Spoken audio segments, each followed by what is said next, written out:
Hi Stampers, this is Laurie Ballard with Laurie B. Stamping. I am coming to you today with a YouTube premiere. I'm not actually live, but I'm pre-recording this ahead of time. And today we're going to be learning the Joseph's Coat technique. It's a new technique for me. I've not ever done it before. I've seen it done on a lot of different platforms and videos. A lot of different demonstrators have done it, but I had never done it. And so I've been playing with it this weekend and I'm finding it a lot of fun. I have modified it a little bit and I'll show you that as I go along, but I really like the way mine turned out. So let me just pause the video and get my table set up and I'll show you what I've been doing.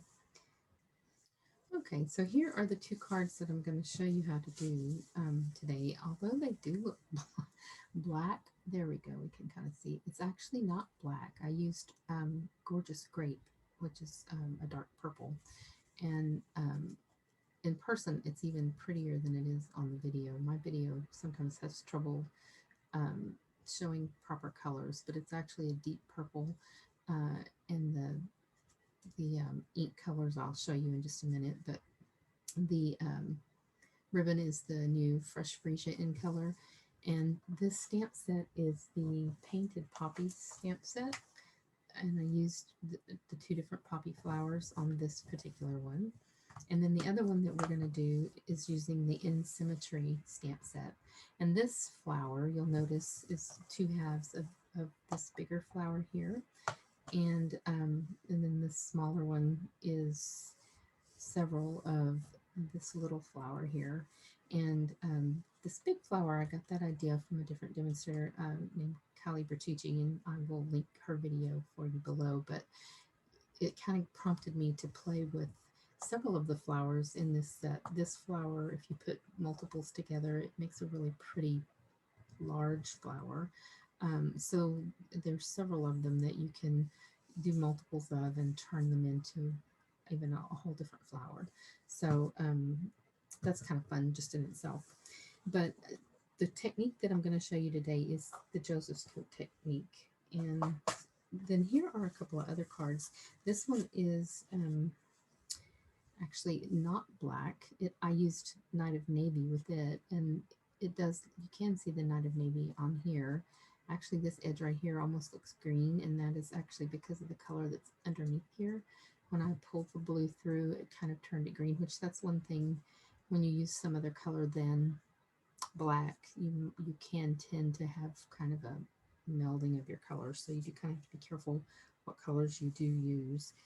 And then this is the other one that I tried. And this one, I used Mary Merlot as the background color that I slid across it. And so in person, it's actually, the underneath colors were Mango Melody, Flirty Flamingo, and Poppy Parade. And then I covered it with the Mary Merlot. And it's really pretty in person.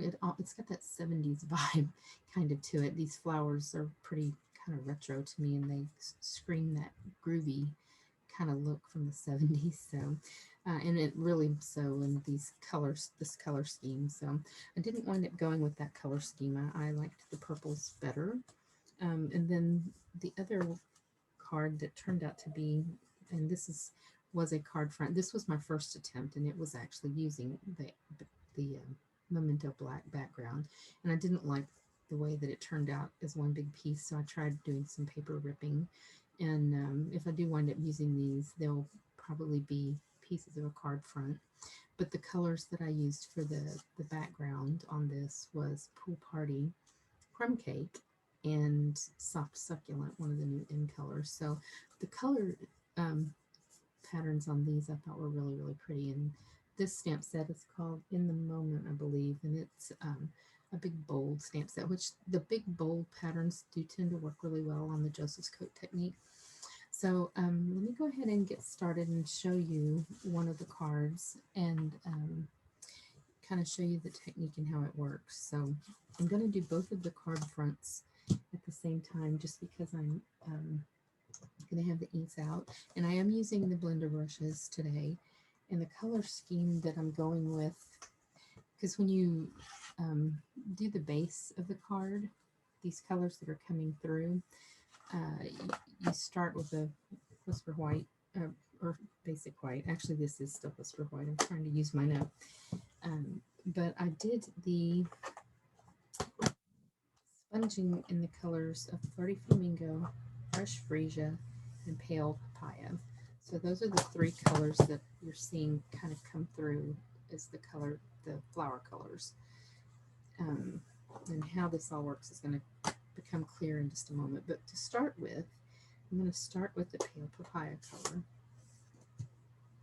And I'm not really going to, normally you would kind of start off the page, and I'm not actually going to do that because these colors are fairly light, and I do want them to be pretty dark with coverage.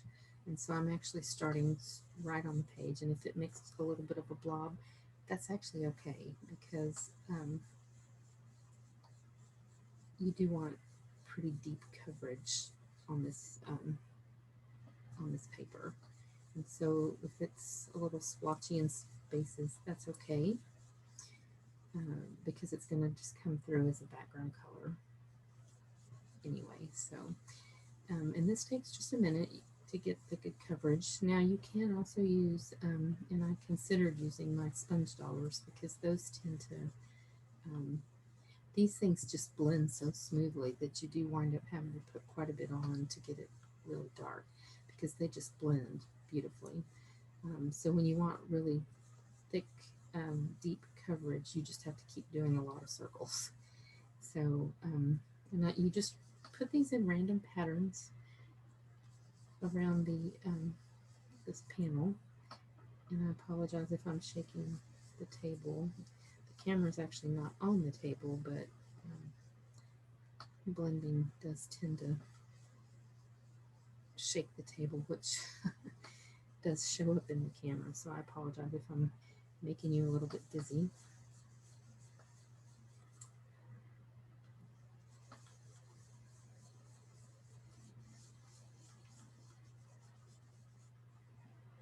And it does take quite a bit of ink to get it really thoroughly covered. Like I said, these blending brushes really do blend it well, and sponge dollars might have been a better, faster way to do this, because they you have to work a little harder at blending with those, and not getting it,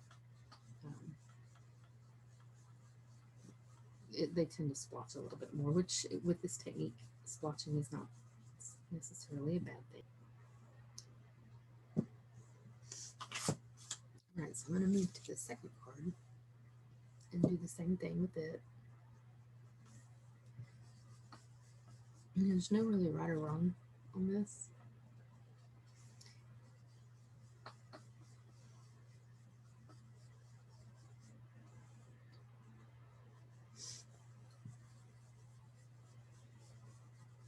And you're just kind of doing it in random patterns. And basically, we're going to wind up covering the entire sheet of paper with the various colors. And we can go back over them if we don't have them quite dark enough when we get all the different colors on.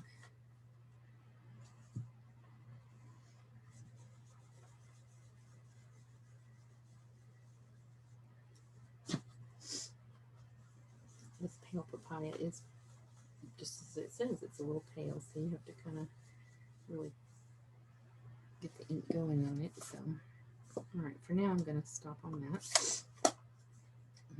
Switch to the I'm going to switch to the Flirty Flamingo next.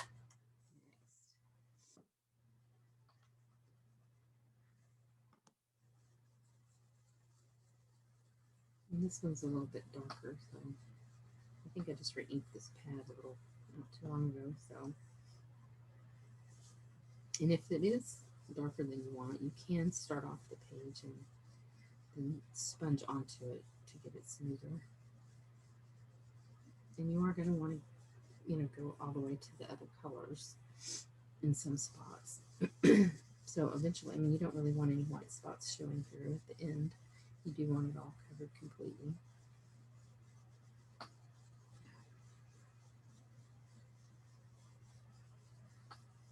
And just keep going until you get it the shade you like it. And if I, this one's a little swatchy, but that's okay. And so, I'll do just one more little bit right down here.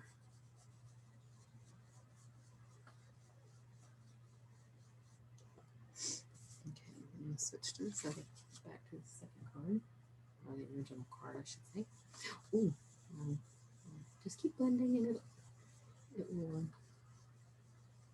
smooth out. So see, that's the cool thing about these blending brushes, excuse me, is they really do exactly what they say. They blend very well. So even though it started out really streaked, it has blended pretty nicely.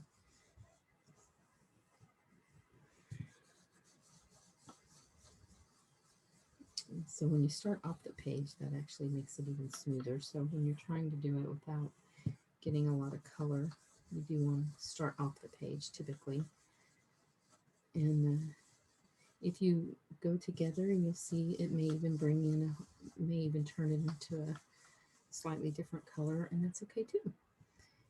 All right, so I'm going to do just a little bit more right here.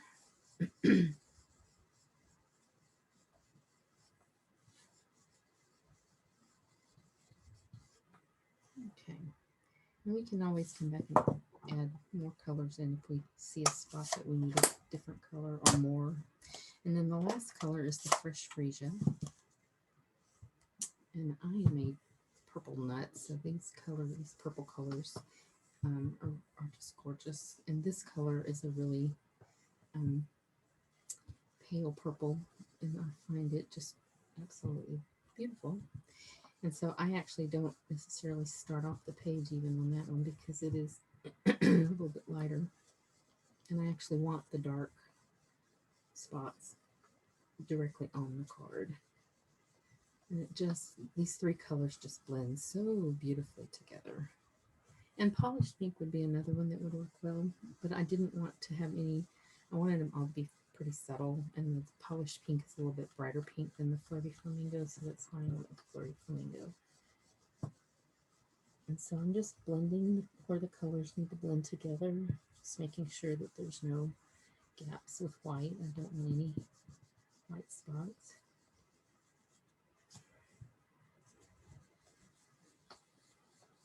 So you just keep working till you get it the way you want it. And even though this is really pretty,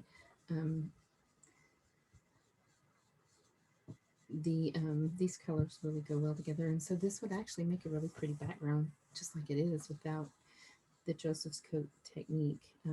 So you could ink up and just use this as a background matte, and it'd be perfectly fine. But these colors I thought worked really well with this Joseph's Coat technique. The darker colors I tried, and they just I don't think pop. Well, they pop okay, but I like the pastel lighter colors a little bit better with the dark background. I think the lighter colors really stand out more. All right, I'm going to call that one good for the moment. I may come back to it in a minute, but I'm going to move on to this other card.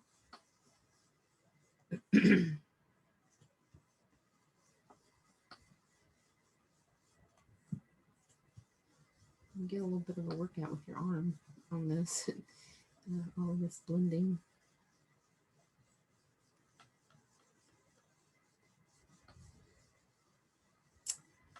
Sorry, I have a hard time talking and doing these things at the same time. So if I go silent, it's because I'm concentrating.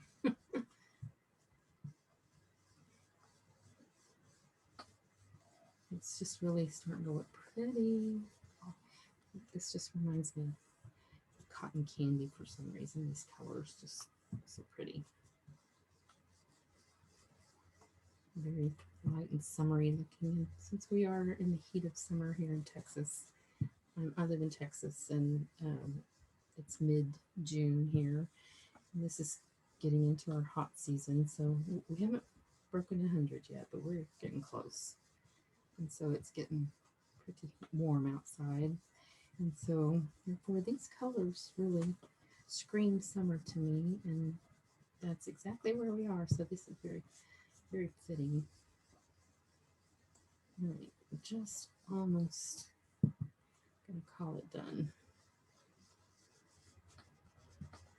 Just a little bit more here. Whew. All right. I think I'm gonna call it done because my arm is getting tired. Okay. And actually on the camera it looks like there's whiter spots than there really are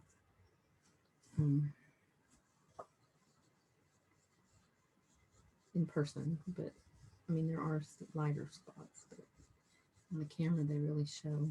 So looking up it's to see what you guys see, and it doesn't look quite as fully colored.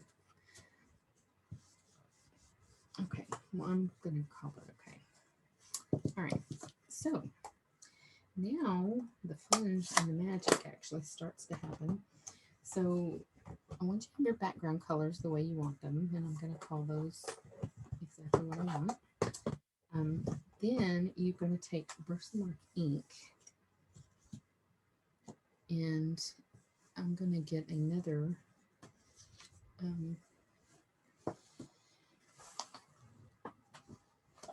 my ceiling fan's blowing stuff around here, but I'm going to get another used piece of grid paper because I'm about to do some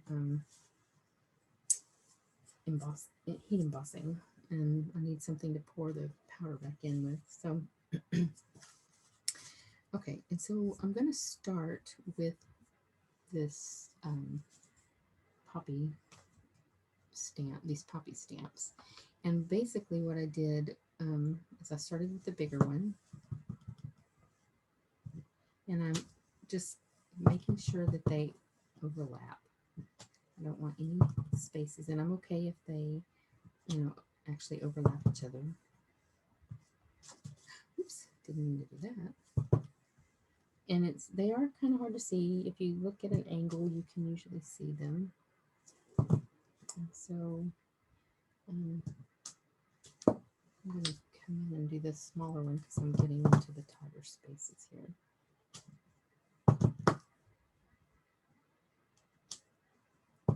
And it's okay if you have a couple of blank areas, but I'm trying not to leave a lot of blank areas.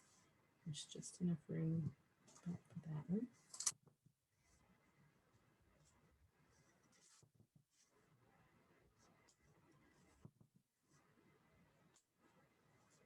It's almost full. Okay. All right, so I'm going to move these off to the side, and I'm going to go ahead and heat emboss, or actually put the embossing powder on this. And then I'm not going to heat it until I do the other one, but I am going to sprinkle it. Oh, you know what I forgot to do? Well, you may regret this, but you want to use your embossing buddy, and that was a step that I should have done that I totally forgot. So we'll see how it turns out. Hopefully it's okay on this one, but and I am using a clear embossing powder, and that is not a Stampin' Up brand. I had a non-Stampin' Up brand that I'm trying to use up, but Stampin' Up also has the clear. I try not to touch because I put the design all over the card. I'm trying not to touch it. And I should have turned my ceiling fan off before I started this because embossing powder does make a bit of a mess. It's awesome to do. It's a fun technique. If you haven't done heat embossing, I highly recommend it. It's just like magic. This was one of the first techniques I learned how to do when I started stamping.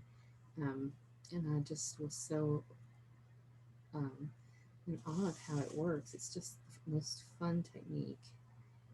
And so I'm getting it on really thick. I wanted it to be nice and thick. And I don't know if you can see that. Yeah, you can. There you go. So as soon as we heat that, it's going to melt. But I'm going to set it to the side for just a minute. Pour this all back into the bottle. Or do my best. before the ceiling fan blows it all away. So that is what this extra piece of grid paper was for. It's to magically let it get back in the bottle.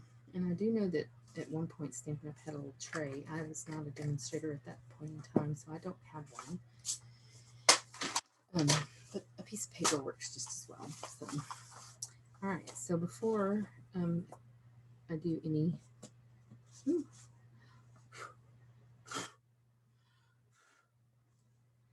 sorry, I've got buzzing powder everywhere. All right, before I do this next one, because this is a little bit, and one of the things that I just realized, and luckily the ceiling fan I think is helping it dry faster. But if you're using a darker color or a really thick, really wet, inky stamp pad, you want to wait until these sheets are dry until your background is dry before you start putting embossing powder on it, or it'll stick in places you don't want it to. So if mine is dry, and I just used the embossing buddy on it, and it was fine. But if it were wet, you could zap it with the heat tool before you do your embossing buddy on it, because you do want to make sure that this is nice and dry before you start. And so I've used my embossing buddy, and now I'm going to use Versamark with the Symmetry stamp set, which is this one that I showed you all ago. And I'm going to do that same technique. And because this is Versamark, it's not real hard to line these up if it's with ink, but because it's Versamark, it's a little bit harder to see. So you do the first one, and to get in an angle, you can kind of see where the first one was. And basically what I looked for was the little scallops in the middle of the flower. And this lighting, now that it's nighttime here, it's not quite as bright. So I may not get it. I'm going to turn it around, try to face me and see if that helps. Maybe. Not so much, but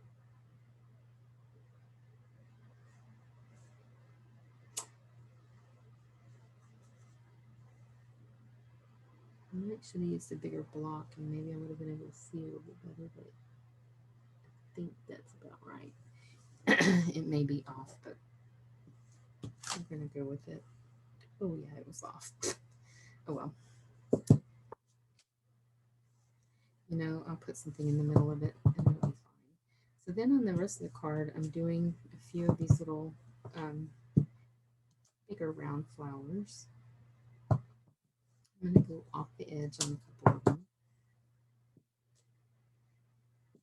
And then I'm going to do the bigger tulips, that tulip looking one. I want a couple of full ones if I can get them on there. And you have to kind of look where you've already put embossing powder, Versamark ink. You don't, on this one I tried not to overlap the flowers. And I'm not going to do that matching up the corners this time. I'm just going to try to turn that one around and go off the edge of it. Okay, probably have room for one more. And try not to move. I felt that stamp slide just a little. You want to try to be careful and not slide it around, because especially with these stamps that have lines in them, you'll distort those lines if you do it too much. And so now I'm just going to go, and if you go kind of at an angle, you can kind of see where the embossing, you guys may not be able to see it too well, but I can on my camera. So I'm trying to fill in the holes now with the little tulip and the little round flower. And I'm just going to kind of fill in some of the gaps. And some of them I kind of want to go off the edge.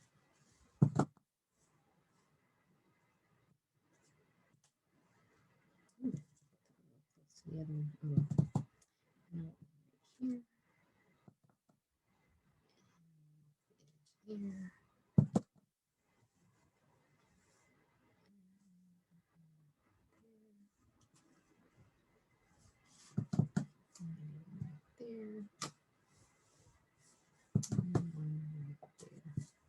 Oops, I didn't get a whole flower. Yeah, I hope I can get that. Might not look 100%, but I think I'll make it work. Okay, so I'm gonna call that okay. It may not look 100% when I get done, but it'll be okay. All right, so now let's sprinkle this one with the embossing powder. Bring that sheet back in. Try to catch it in the spot that doesn't have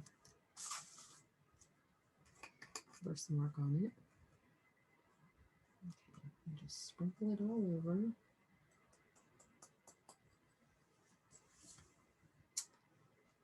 And try to catch it without touching where the birthmark is. And because this flower pattern is solid, you can definitely see this really well.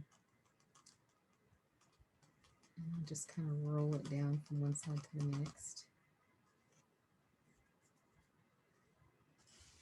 And I'll do it 2 or 3 times to just get really good thick coverage everywhere. And that is why that's important to use your embossing buddy, because if you don't use it well, you'll wind up with embossing powder where you don't really want it. So I'll do it one more time. Okay, and that's pretty good. So I'm going to set that to the side.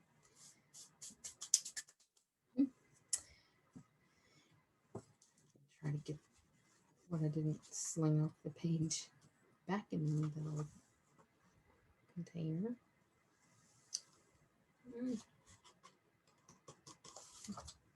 I got 95% of it. That's pretty good. Okay. Move that off to the side. Vacuum this is over. Okay, and so I'm going to heat emboss now. So hopefully it's not too loud, but you're going to let your heat tool warm up for just a second, and then you'll watch and see it melt the embossing powder.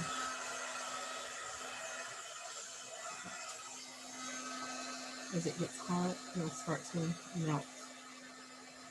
And it'll start to get shiny. That's how you know it's. See it. Make it for this thing.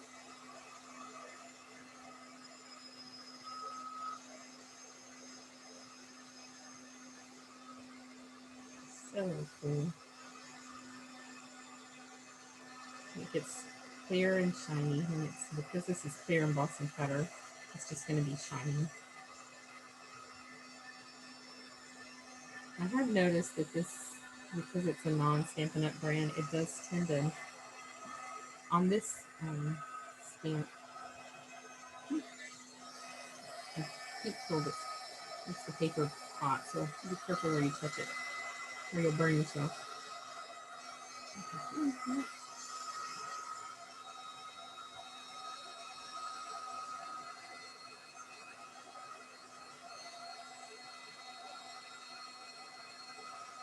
But this particular brand bubbles just a little bit, I've noticed, which the Stampin' Up brand doesn't seem to do that, so when I get this used up, I'll be switching to the Stampin' Up brand. Alright, I'll get this one over here without touching any of the patterns. And this one's a little bit more delicate, so you can, it doesn't take quite as long to melt. But you'll see as it starts to melt, it becomes shiny. The powdery look goes away and it's replaced by a shine. And that's how you know it's done. And you don't want to overheat because you can scorch your paper. So and I'm going to move my hands out of the way because it is drying pretty flat. And you just see it kind of just start to turn from dry to shiny. And that's when you know it's done.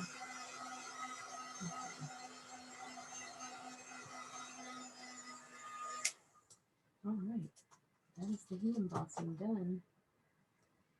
Okay, so you want to let it cool for just a minute because when you first get it done, it's hot, but it's dry now. So on this one, And on this one, I noted it's the I think it's the embossing powder. So I need to get my Stampin' Up embossing powder out. I didn't get it very well there, and I think that's. I'm gonna try heating it just a little bit more, but I don't think it's the. I think. Okay, and so now, here is where the Joseph's coat part happens. And so I didn't want black. I just felt like that was going to be a little bit too stark between the pastel colors and the background. So I tried Gorgeous Grape, and I really like how it turned out. So that is what we're going to do again. Now with it, you do have to, you just kind of swipe down. And the first time you do it, you think, oh, it's not going to cover well. So you have to do it several times to get it dark enough to cover the background. So I did it probably half a dozen times. And you can go both directions if you need to. But if you do it enough, it will cover up your background completely and become a dark purple. And be careful. I just realized I was about to go off the edge of my grid paper onto my table. You don't want to do that. So I'm trying to keep my fingers out of this. So I will flip around in just a minute, but I'm going to go ahead and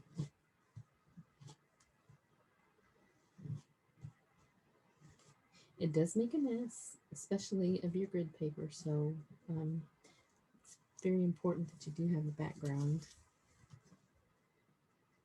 grid paper because you are going to get it really inky. And I'm about to have to switch it around and do that corner that I'm holding on to. So when you do that, I have learned to grab a Kleenex so that you don't really touch. And then I just kind of try to touch one of these flowers. Actually, two of them because you want to have a good hold on it. And you just keep rubbing. And it does make the cardstock fairly wet, so it's going to take it a minute to dry because you really are putting quite a bit of ink on here. And so usually once I have it thoroughly covered, then I go from the top to the bottom and just drag it one more time to try to get a solid looking color.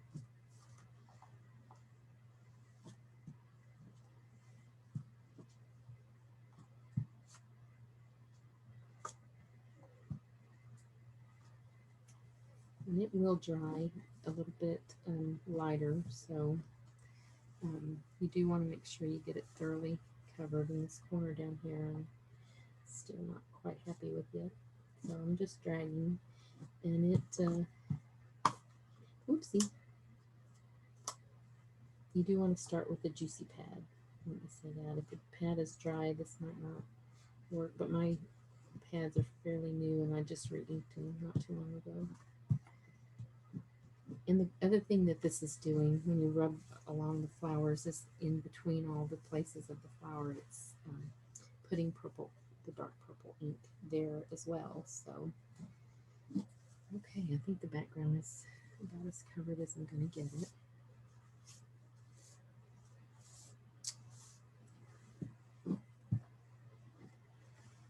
Okay, and so now don't look at the background paper because that is really scary looking.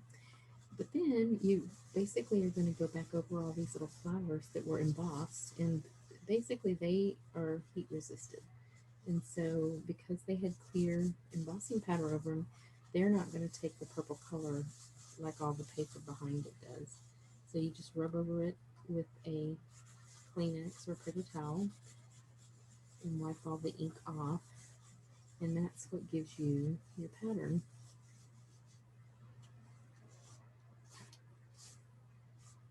And so you just rub all the ink off of the flowers, and everywhere else that the ink is, it stays. Isn't that the coolest thing? This big flower in the middle. Let's be clean, I haven't done it yet. And so This is the one I didn't do. You can tell I missed. Actually, I think that's embossing powder.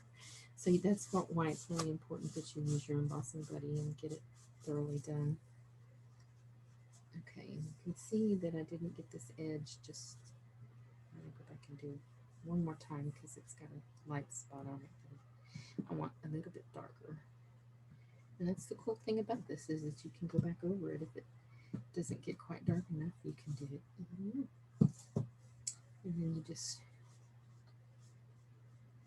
wipe the flowers again.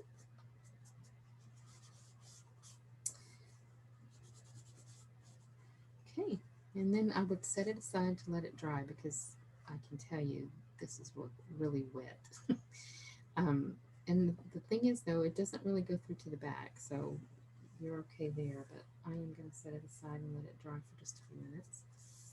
And while we do that, I'm going to go ahead and leave this one. It's pretty wet. In fact, I'm going to turn it over a little bit and give myself a second layer so it doesn't bleed all the way through to the table. But we're going to repeat the same thing on this card. And it starts out, like I said, pretty light. When I first did it, I thought, oh, and Highland Heather actually, after several coats, still looked pretty light like that. So Highland Heather was not dark enough. So you do want a dark based ink pad, but it doesn't have to be black. So you just have to put several coats on it when you don't use black. With black, you don't have to do quite as much.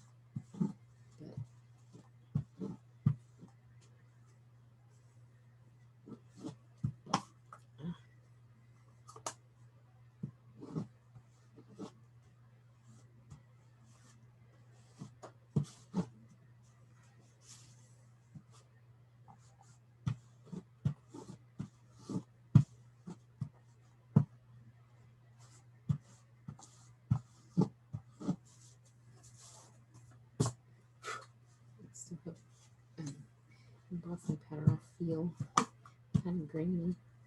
Okay, obviously I'm going to switch ends here.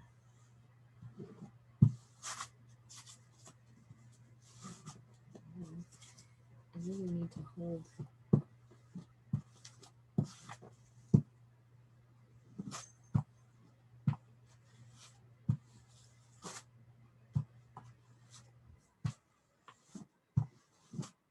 Sorry, I can't concentrate and talk at the same time. All right, so I'm going to turn this around, grab my Kleenex to hold this end, and work on this one last end that I used for a handhold. Move it a little bit further back. In fact, I'm going to take this around. I think that'll look better. I will say it sucks the ink out of the ink pad, so we have to ink this pad again when I'm done. It doesn't feel nearly as inky as it did the first couple of times I did this.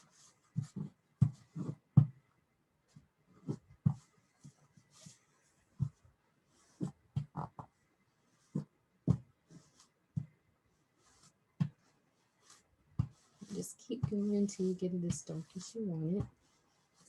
And like I said, it is going to make your paper pretty wet because it is putting several layers of ink on here. Turning it sideways.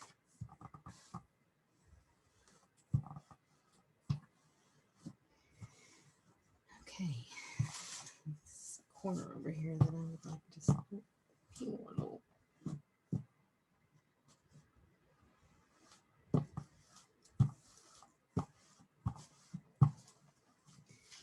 Okay, I'm gonna call that good.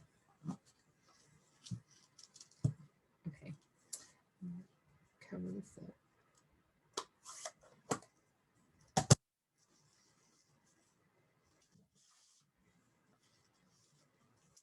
And then you just go over the flowers with the Kleenex. In this corner on the camera, it doesn't show to be too light, but in person, this little corner here is just a little bit lighter than the rest.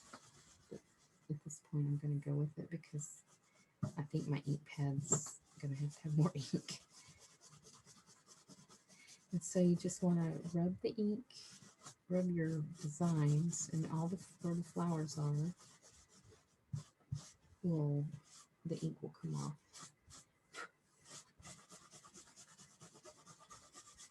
Isn't that just pretty? Oh man. And so you can see where we sponged all the colors underneath. That's what's popping through, is that background color that splotchy background color we had underneath. That is now what is showing up on the design. Isn't that just the coolest thing? And so now this is a card front. And so basically I would just do with it what I did with this other one. But I'm gonna let these dry in a little bit before I put them down. But basically you can see it's just almost identical. And so I just put it onto and on this card, I put it on a Fresh Freesia mat. And then I wrapped the Fresh Freesia ribbon around the mat and the panel, the designed panel, and tied a bow. And then I stamped the Hey Friend in Gorgeous Grape on a piece of Fresh Freesia. And then I punched it out with the this new double oval. Well, it's not new. It was in the spring catalog and it carried over. But I stamped the sentiment out of the oval and then the Gorgeous Grape scallop oval and adhered those together and put them on dimensionals, and that is the card front. And then on the card inside, I did another Fresh Freesia mat, and then I used the Best Day Ever sentiment out of here, and then I stamped that same little flower in Fresh Freesia ink, and I made a mask out of a Post-it note, covered the flower, and then I did a part of a petal in Granny Apple Green on either side of the flower. And just like that, that is what the card looks like when it's done. And I did the very same thing on this card, the exact same way. I have a little boo-boo that'll have to have some bling, or that's where I'll sign my name. But anyway, that is the cards done. And so that is how you do the Joseph's Coat technique. And I hope you enjoy. And let me hide this yucky paper, because you will run through some